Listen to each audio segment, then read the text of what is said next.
there can be a very, very big difference in terms of your mindset and your approach. Yeah. Right? Because one of them, especially if you're in a challenge phase, you're going to want to get that shit done as soon as possible. Like that's really what you're trying to do. You're trying to pass that challenge quickly because you don't want to waste time. Whereas with a personal account, it's almost the opposite. Right? You gotta be slow and steady. You gotta manage your risks. You gotta manage your drawdown levels. You gotta be really, really on top of it because number one, it's live money and there's no limits on how much you can lose. Losing 10% on your personal account hurts. Like it hurts because you gotta make double to bring it back. I think with trading two-step accounts and stuff like that and challenges sometimes can get very draining mentally because you're like, damn man, I'm trading but I'm not actually making money. And that's why I think it is good to have a prop firm, a personal account where you're actually taking trades. And yes, you might only be trading challenges, not have any funded accounts, but you're actually like, man, I'm actually making real money from my trading account. And if it's you even putting in $2,000 into a personal trading account and risking $150 a trade or whatever it is, still real money, and it can give you still skin in the game while you're trading challenges.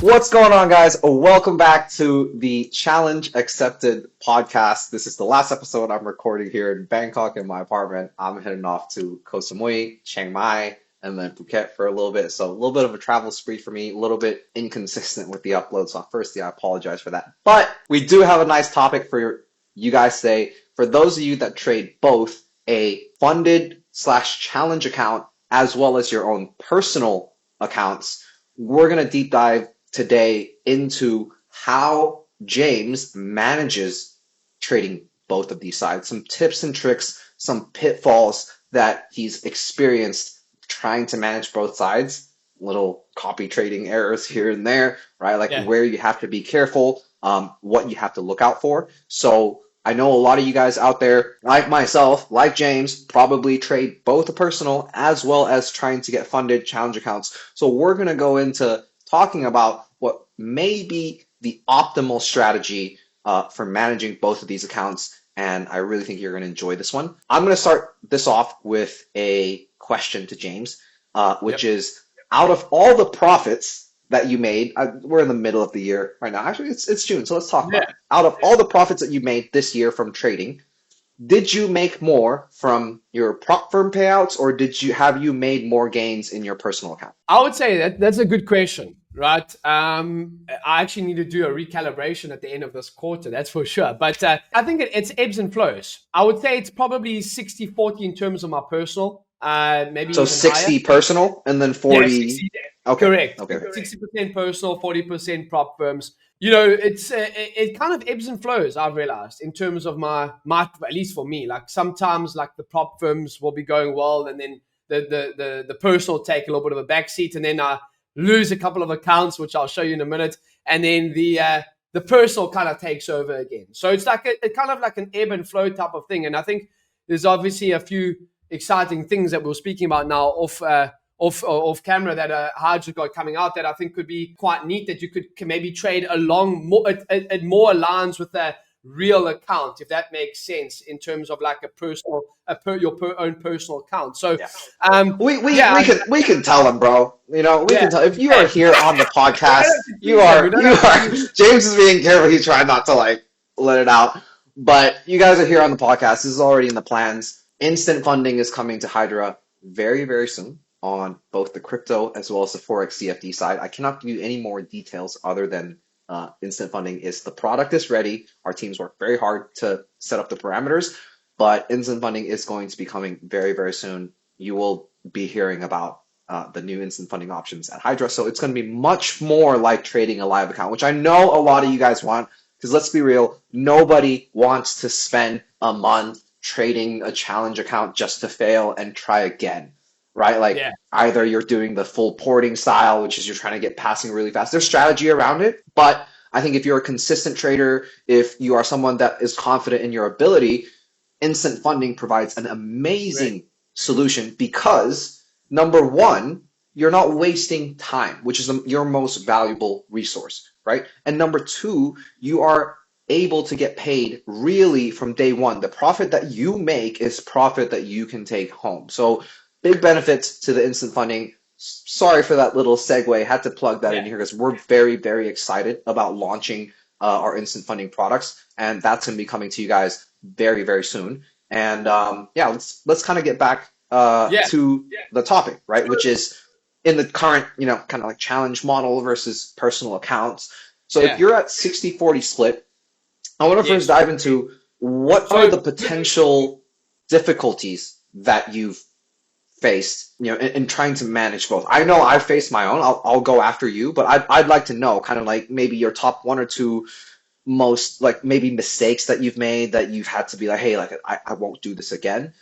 yeah. Tell us about And that. I must say that, so this year, in terms of payouts from prop firms, I've made close to 30 grand. And then Amazing. obviously personal, a little bit more than that, of course, with a 60-40, I'd say it's about, maybe could be a bit more. I'll have to double check. But I think so in terms of the two, I would say personal accounts, the benefits of personal accounts is that there's no drawdown limits, right? That's if you want to risk 10% in a day, you can risk 10% in a day. You also don't have to pass a phase, which we've just spoken about now, instant funding. You don't have to pass two phases, basically make 15% before you see any money, which can be quite taxing, for a prop trader, because sometimes they're like, as you'll see now, like I actually torched a account literally the other day here with Hydra, right? I share all my wins and losses, guys. I'm not claiming to be the world's best trader. I'm not making $1 million a year trading yet, but I make mistakes just like everyone. So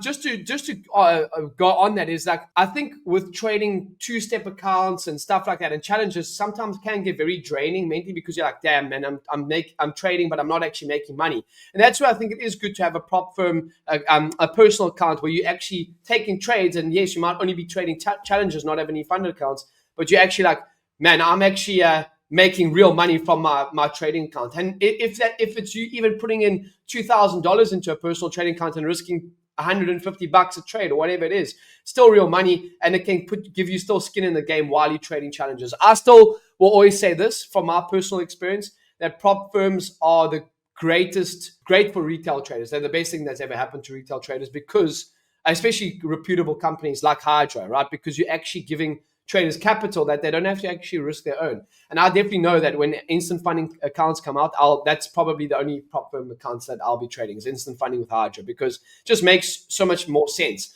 You skip all the faff, Yeah, well, I would rather personally trade consistent and small within the consistency rules than try and Hail Mary a two-step. Like, it's just not, it's not who I am really, to be honest.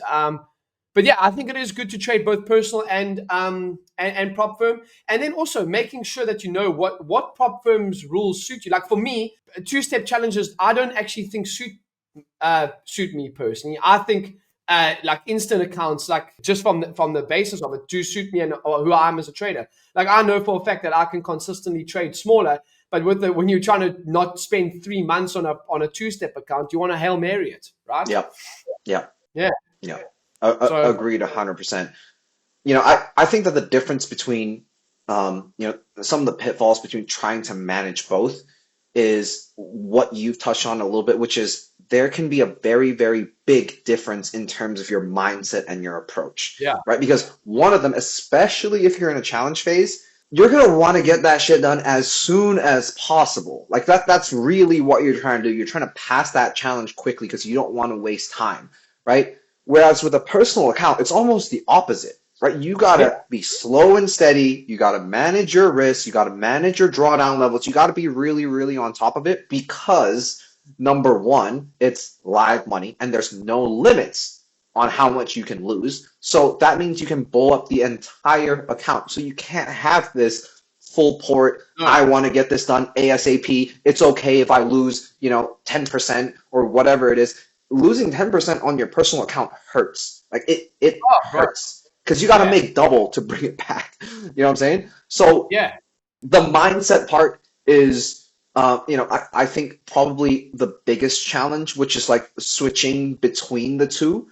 And my solution, I guess, to that has been to just trade. This is just what I do personally. I just trade my challenge accounts. I trade funded stuff the same exact way that I trade my own funds, which is like I'll take small risk. I'm never even Yeah. going above 1%. It's even rare for me to go above 0.5% on my risk.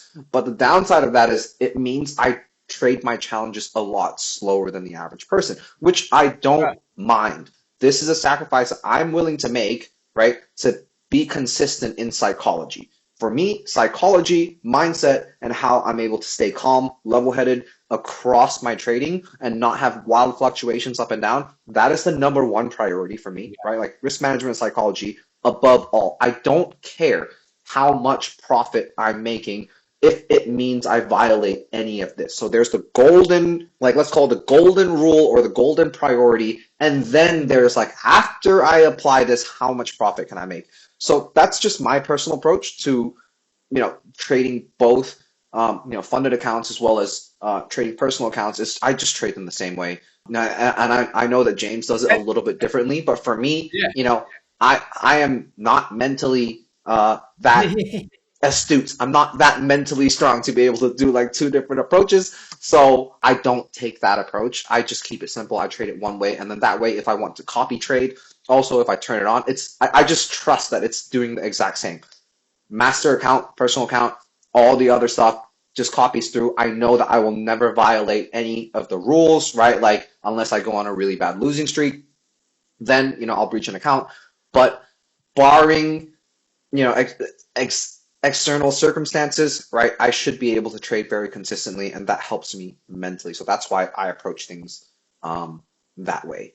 James, another question for you. The follow up to that is what in what way do you use these two accounts in conjunction, right? Like, are you, let's say, using your challenge accounts to fund your personal account, or are you, let's say, just growing your personal account on its own and then taking the challenge money out for like, spending money or Yeah. investment money? How do you manage you have two sources of cash flow essentially, Yeah. right? Like, so how are you managing this cash flow? Yeah, so that's actually, I used to use a lot of the prop firm payouts to fund own personal trading accounts, but what I've actually done in like the last year and a bit has been DY's been telling me to put it all on Queb, so that's what I've been doing. No, no, All no, in I'm kidding. China, bro. All No, in China. Let's go. yeah, dude, it's actually crazy. This is actually the 26th episode. But no, what I've been doing recently, in more recent times, is I've actually been taking prop firm payouts and putting it into long-term investments.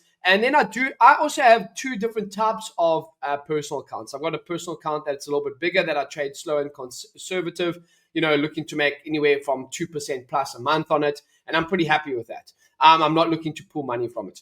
Then I've got another account that I literally am trading for, kind of also like a prop firm, like for cash flow. I'll put in, let's just say, like literally like a couple $1,000. And if I make anything, I'll risk like 2 to 5% per trade on it. And if I'm over my initial, let's just say I put in $5,000. If I'm up $5,200 on after the end of the day, I'll withdraw $200 and I'll literally put it into my long term investments as well. So like that's where I'm consistently withdrawing from that account too. So different also with personal accounts, different personal accounts for different reasons as well. But I keep it simple. I make my money day trading, and then I actually look to offset it by putting into longer term portfolios. Some of it actually just will sit in cash, and like we've mentioned last time on investing, stuff like that, maybe individual stocks, but most of the time just dollar cost averaging into the ETFs, which we spoke about on last week's last podcast. For those of you that haven't checked out last week's podcast, if you're interested in investing long-term stuff, go check out the previous podcast because we do a deep dive on it. I think it's a great episode. We talk about how to get yields on your cash, on your USD. We talk about strategies for whether it's DCA, buying the dip, how to manage your money long-term. If you're interested in that kind of stuff, go there. Also, slight segue, if you guys are still watching this and you're not subscribed, I know that I need to ask you to subscribe. So please, pretty please, help us out. If you like James and I, if you like these conversations that we're having, okay? If we're bringing some value to you, please just hit the like button, hit the subscribe button so we can help this channel grow, so we can help our firm grow, because it means a lot to the both of us. If we're able to, let's say, get to 10,000 subscribers by the end of the year, that would be amazing. I think we're at like 8,900 subs right now, so big goal will be at 10. Let's do this. Help us get to 10K. We're going to do a big giveaway at Yeah, 10K. we'll do All a right. giveaway Like at 10K. we'll do a Yeah. big giveaway to celebrate 10K. So please subscribe if you're not already.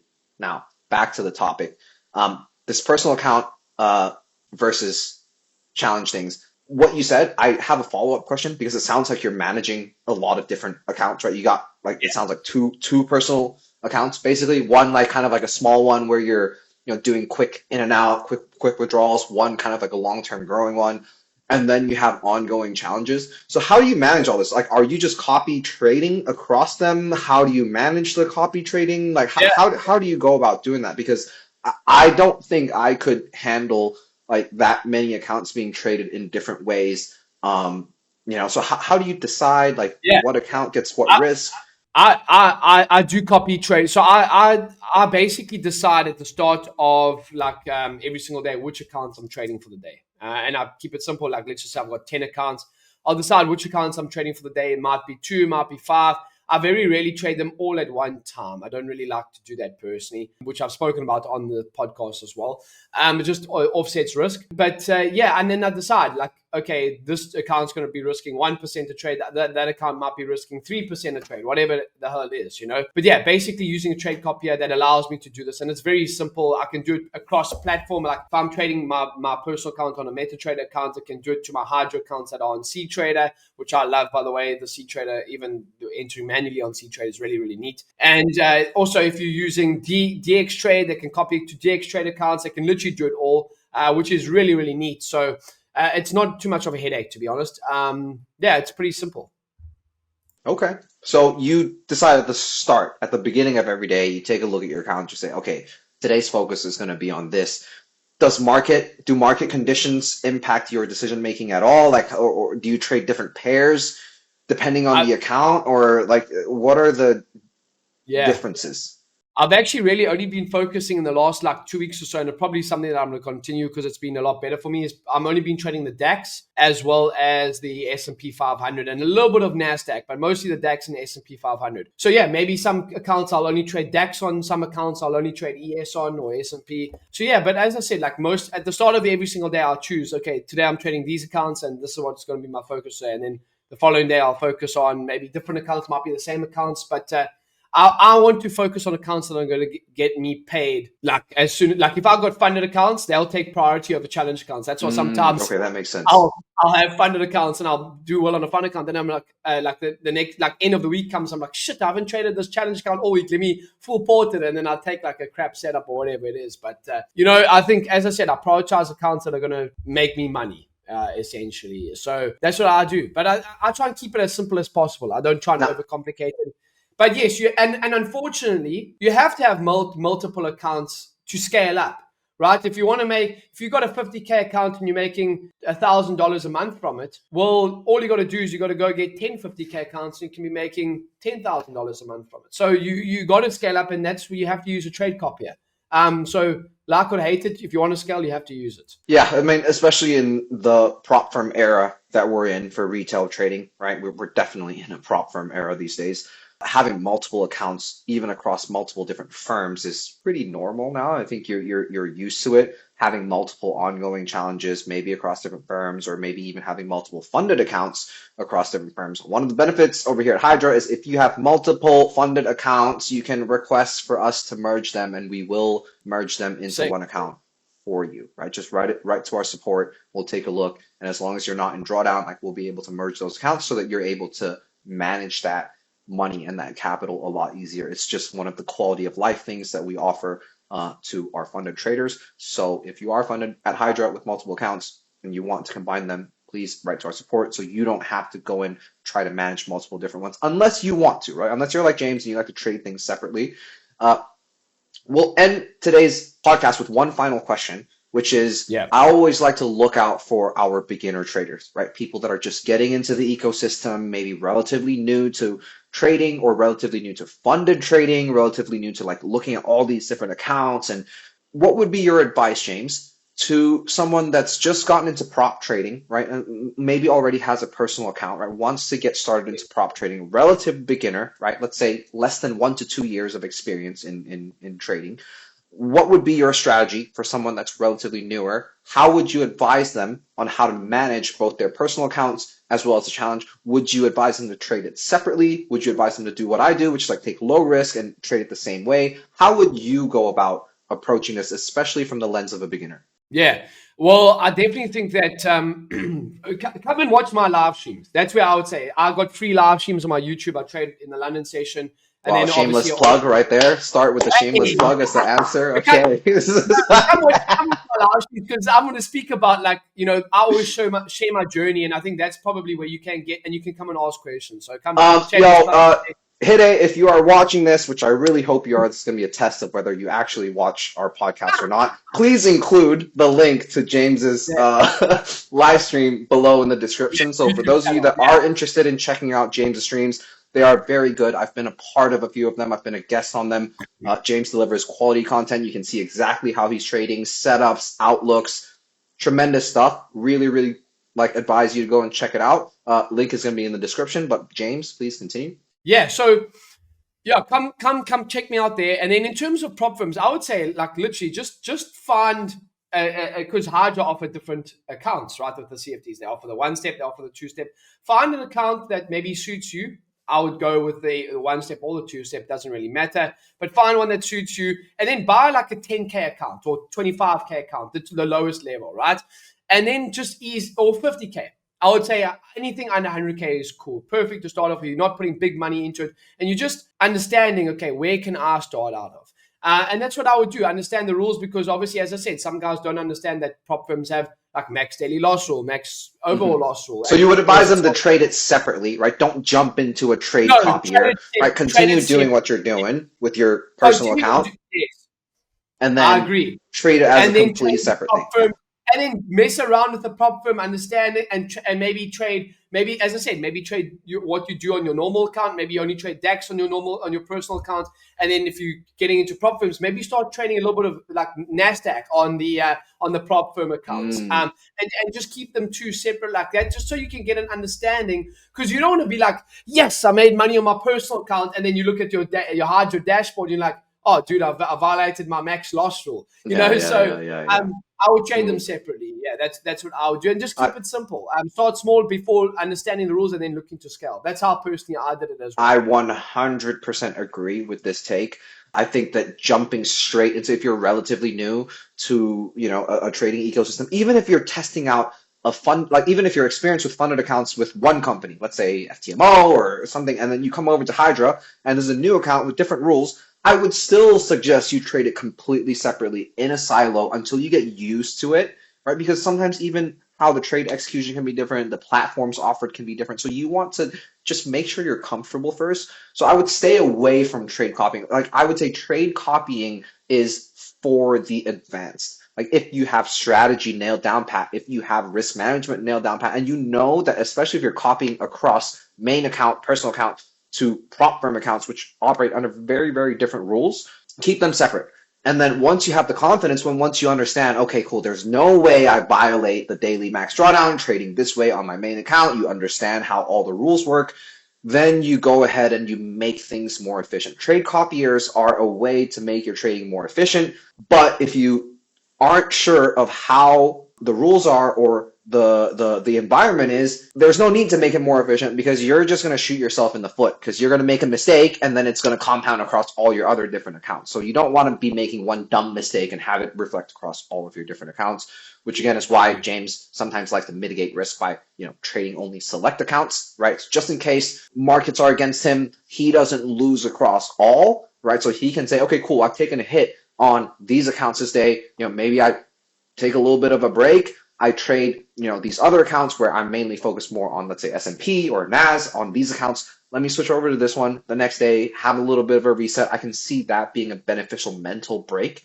as well because you're trading a different account, a little bit of a different market. So if you had a little bit of a bullshit day, right, if maybe you over-risked, maybe you took some really bad setups that weren't really setups, right? We all make mistakes. It's trading. We're not perfect. We're not robots, right? So you can kind of mitigate that by saying, okay, cool. Bad day on these two accounts. I'm gonna focus on trading my main my main personal account right now and not let this challenge drawdown limit mess up my psyche. Right? So that's a definitely a good way to approach things. And then once you're a little bit more settled in, start doing copy trading, start making things more efficient. But I would say only for advanced. Don't even look into copy trading if you're just, getting started with prop firms or still trying to figure out the environment, still trying to figure things out between personal versus prop. And my personal advice is, especially if your personal account is smaller, on the smaller size, not everyone has a six-figure personal account like James does, right? So if you are still trading on the smaller side, I think using prop firm payouts to fund your personal account is a great idea to get it to that point where it becomes a 50K, 100K personal account that's more akin to the size of what you're looking for. I think that for beginners is a great way, a very simple way, right? It's just cool. Any money I make, any withdrawals I make, I'm not going to spend it on bullshit, right? Like I'm going to invest it into my future, invest it into my personal account, right? And make it safe by actually taking a payout from the prop firm, withdrawing. The profit is only realized once you withdraw. So withdraw it, take it, keep it safe, put it in your personal account, start trading that alongside your capital. And I think you're going to be able to see your accounts grow very, very quickly. Yeah. James, any last words for our people out here? Just before we end off today's podcast, I just want to shout out these two these traders. Yeah, just recent traders getting some payouts at Hydra. Hey, let's Derek, go. Shash, Daniel. There's now it's 4,000. Wait, was it $10,000 payout, bro? That's solid. Yeah. So yeah, just showing some recent trading success at Hydra as well. But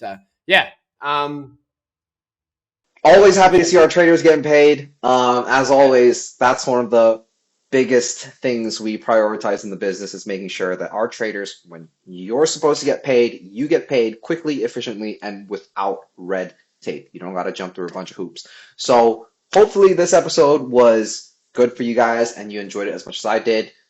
We will catch you in the next episode, maybe in a couple weeks, but keep your eyes peeled for instant funding. You heard it here first.